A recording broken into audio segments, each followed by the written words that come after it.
Còn nếu tầm tuổi trẻ em có thằng Hồ. Cái thời kỳ đi đổ bê tông tay ấy là nó bảo tôi lúc nó mới lấy vợ mà. Nó lấy trước và cứ đều đặn ngày 2 phát. Hôm nào cũng phải thế. Mà ngày vẫn đi đổ bê tông của bầm. Nói lúc đấy khỏe thật, nó không biết mệt đấy. Nếu mà trước đây ngày 2 phát nó là chuyện bình thường. Nhưng mà đi đổ bê tông tay mệt lắm không ạ? Bây giờ một phát hôm sau còn không bò đi mà làm được cái bê tông gì. Đi bốc sắt kia. Mệt lắm. Thế thì bây giờ mà xong thì hôm sau đi Bắc làm sao mà làm được bê tông nữa anh? Không chơi được à?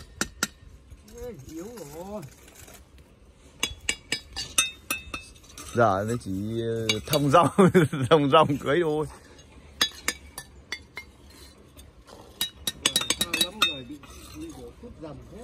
À. Ăn ít thịt nhiều không? Cá tải làm sao? Thịt nó làm ngửa, đâu muốn bây giờ.